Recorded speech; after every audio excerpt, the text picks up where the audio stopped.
இது மகிமை நேரம்.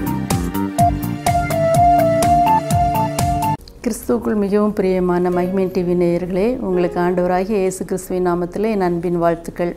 இந்த நாளிலே நமது ஆண்டவர் ஒப்பற்றவர், அவர் மிகப்பெரியவர், அவர் மிக உன்னதமானவர், அவர் சர்வ வல்லமை உள்ள தேவன் என்பதை நாம் தியானிக்கிறோம். ஆண்டவராகிய இயேசுவே சொல்லுகிறார், நானே வாசல். இன்று நாளிலே தியானிக்கும்படியாக எடுத்துக்கொண்ட வசனம் யோவான் 10ஆம் அதிகாரம் 9வது வசனம். நானே வாசல், என் வழியாய் ஒருவன் உட்பிரவேசித்தால் அவன் ரட்சிக்கப்படுவான், அவன் உள்ளும் புறமும் சென்று மேய்ச்சலை கண்டடைவான். ஆம், நாம் அவருடைய வாசல் வழியாக, அவர் மூலமாக நாம் பிரவேசிக்கும் போது ஆண்டவர் சொல்லுகிறார், நாம் ரட்சிக்கப்படுவோம். அவர் மூலமாகவே தான் ரட்சிப்பு. அவர் சொல்லுகிறார், என்னால் அன்றி உனக்கு ரட்சிப்பு இல்லை. அவர் மூலமாக செல்லும்போது நமக்கு ரட்சிப்பு மட்டுமல்ல, ஆண்டவர் நமக்கு உள்ளும் புறமும் சென்று மேய்ச்சலை கண்டடைவான், ஒரு செழிப்பான வாழ்வையும் கட்டளையிடுகிறார். ஆகவே தான் ஆண்டவர் சொல்கிறார், ஒருவன் ஆவியினாலும் ஜலத்தினாலும் பிரபாவிட்டால் தேவனுடைய ராஜ்யத்திற்கு பிரவேசிக்க முடியாது. எப்படியாக ஒரு சபைக்குள்ளாக நாம் செல்வதற்கு ஒரு ஞான ஸ்நானம் என்பது அவசியமோ, அதே போல நாம் பரலோகத்திற்கு செல்வதற்கு ஆண்டவரே வாசலாக இருக்கிறார். நாம் உலக பிரகாரமாக 2 வாசலை பார்க்கிறோம். ஒன்று அகலமான பாதை, விசாலமான பாதை, இன்னொன்று இடுக்கமான பாதை. அதனால தான் மத்தேயு 7:13-14 இவ்வாறு சொல்கிறது, கேட்டுக்கு போகிற வாசல் ஜீவனுக்கு போகிற வாசல். கேட்டுக்கு போகிற வாசல் விசாலமும் வழி பெரியதுமாக இருக்கிறது. அதில் வழியாய் பிரவேசிக்கிறவர்கள் அநேகர். இந்த உலகத்தில் எல்லாரும் போகிறாங்க, செய்கிறோம், எல்லாரும் செய்கிறாங்க, நாங்கள் செய்கிறோம், எல்லாரும் பேசுகிறோம். இதுதான் உலக பிரகாரமான அகலமான வாசல், கேட்டுக்கு போகிற வாசல். இது அகலமாக இருக்கிறது, அது விசாலமாக இருக்கிறது, எல்லாரும் அதில் நுழைகிறார்கள். ஆனால் ஜீவனுக்கு போகிற வாசலோ இடுக்கமும் வழி நெருக்கமுமாக இருக்கிறது. அதை கண்டுபிடிக்கிறவர்கள் மிக சிலர் என்று வேதம் சொல்லுகிறது. நாம் இடுக்கமான வாசல் வழியாக பிரவேசிக்கும் போது அதில் ஜீவ பாதையை நாம் கண்டுகொள்ள முடியும். இயேசுவாகிய வாசல் வழியாய் செல்பவர்களுக்கு அந்த இடுக்கமான பாதை ஜீவ பாதையை காண்பிக்கிறது. இந்த ஆண்டவராகிய இயேசு கிறிஸ்துவினுடைய வாசல் வழியாய் செல்பவர்களுக்கு என்ன பாக்கியம் கிடைக்கிறதாம்? அந்த உலக பிரகாரமான வாழ்க்கையிலே மன்னிப்பை பெற்றுக்கொள்ளுகிறோம். மன்னிப்பின் வாசலாக இருக்கிறது. பிதாவே நம்முடைய தலைவர், அவர் என்ன செய்கிறார்? தன்னுடைய சாயலாகவே, தன்னை போலவே பரிசுத்தமாகவே மனிதனை படைக்கிறார். ஆனால் கீழ்ப்படியாமையினாலே பாவத்திற்குள் மனிதன் விழுந்து விடுகிறான். தேவனுடைய பிரசன்னத்தை விட்டு துரத்தப்படுகிறார்கள். அந்த ஏதேன் தோட்டத்தை விட்டு துரத்தப்படுகிறார்கள். அதற்கு பின்பு நீங்கள் பார்த்தீங்கன்னா, நோவாவினுடைய காலத்திலே ஆண்டவர் மனிதனை படைத்ததற்காக மனஸ்தாபப்பட்டு கொண்டிருக்கும் போது நோவாவை பார்க்கிறார். நோவா அந்த ஜனங்களுக்குள்ளே உத்தமனாய் சன்மார்க்கனாய் வாழ்ந்தான். இந்த நோவாவை மாத்திரம் காத்து ஜனங்களை ஜலப்பிரளயத்தினால் அழிக்கிறார்.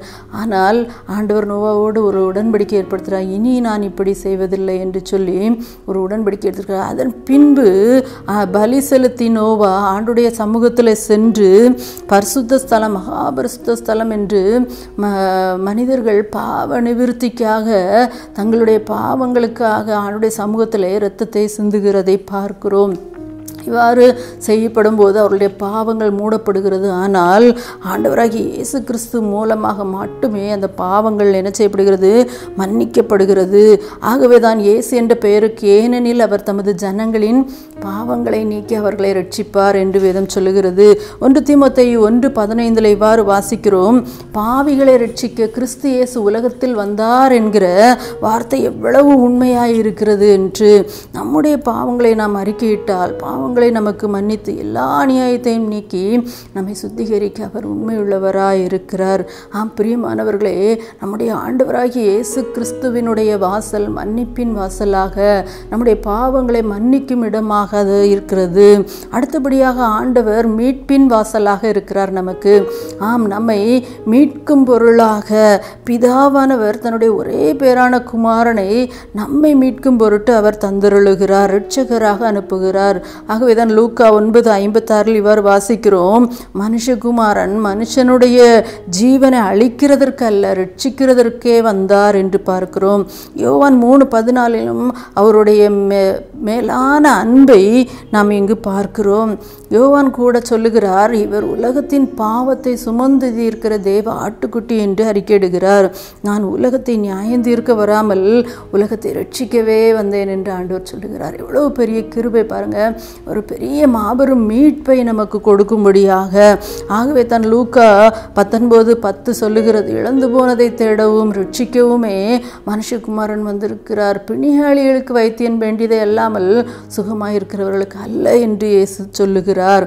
அவருடைய கிருபையின் ஐஸ்வர்யத்தின்படியே அவருடைய இரத்தத்தினாலே நாம் பாவ மன்னிப்பாகிய மீட்பு இவருக்குள் நமக்கு உண்டாயிருக்கிறது. ஆகவேதான் என் தாசனாகிய நீதிபரர் தம்மை பற்றும் அறிவினால் அநேகரை நீதிமான்களாக்குவார் என்று வேதம் சொல்லுகிறது. மரணத்துக்கு அதிபதியாகிய பிசாசானவனையே ஆண்டவர் என்ன செய்தார்? தன்னுடைய மரணத்தினாலேயே அழித்தார். ஆண்டவராகிய இயேசு கிறிஸ்து நம்மை மீட்கிறவராக, நம்மை ரட்சிப்பவராக அவருடைய வாசல் அமைந்திருக்கிறது. அடுத்தபடியாக ஆண்டவருடைய வாசல், இயேசு கிறிஸ்து நானே வாசல் என்று சொல்லுகிறார். அவருடைய வாசல் நமக்கு எதை கொடுக்கிறது? மோட்ச வாசலை திறந்து வைக்கிறது. ஆம், இயேசு மரித்தோரின் முதற் பலனாக எழுந்தார். இயேசு வானத்துக்கு எப்படி எழுந்தருளி போனாரோ அப்படியே மறுபடியும் வருவார் என்று வேதம் சொல்லுகிறது. மறுபடியும் வந்து உங்களை என்னிடமாய் சேர்த்து கொள்வேன், நான் உங்களை திக்கற்றவர்களாக விடேன் என்று ஆண்டவர் சொல்லுகிறார். பரிசுத்த ஆவியானவரை நமக்கு அனுப்புவதாக வாக்கு பண்ணினார். பரிசுத்த ஆவியானவர் இப்போதும் நம்மோடு இருந்து நம்முடைய பாவத்தை குறித்தும் நீதியை குறித்தும் நியாய தீர்ப்பை குறித்தும் கண்டித்து உணர்த்துகிறவராக இருக்கிறார். அருமையானவர்களை, இந்த நாளிலே ஜீவ விருட்சத்தின் மேல் அதிகாரம் உள்ளவர்களாவதற்கும் வாசல் வழியாய் பிரவேசிப்பதற்கும் அவருடைய கற்பனைகளின்படி செய்கிறவர்கள் பாக்கியவான்கள் என்ற வசனத்தின்படி ஆண்டவராகிய வாசலின் வழியாக நாம் மன்னிப்பை பெற்று ரட்சிப்பை பெற்று மோட்ச வாசலுக்குள் நாம் பிரவேசிப்போம். ஆண்டவர் நம்மை ஆசீர்வதிப்பாராக. ஜெபம். எங்களை நேசிக்கிற ஆண்டவரே, உம்மை துதிக்கிறோம். நானே வாசல் என்று சொல்லியிருக்கீங்கப்பா. ஐ ஆம் த டோர். ஆண்டவரே, உம்மால் அன்றி எங்களுக்கு மீட்பு இல்லைப்பா. உம்மால் அன்றி எங்களுக்கு ஆண்டவரே விடுதலை இல்லை. உம்மால் அன்றி எங்களுடைய பாவத்துக்கு விமோச்சனம் இல்லை. உம்மால் அன்றி நாங்கள் மோட்சத்துக்கு வருவதற்கு வழி இல்லை அப்பா, வாசல் இல்லை. ஆண்டவரே, இப்படிப்பட்ட நல்ல காரியங்களை எங்களுக்காக செய்த ஆண்டவரே உமக்காக நன்றி சொல்லுகிறோம்.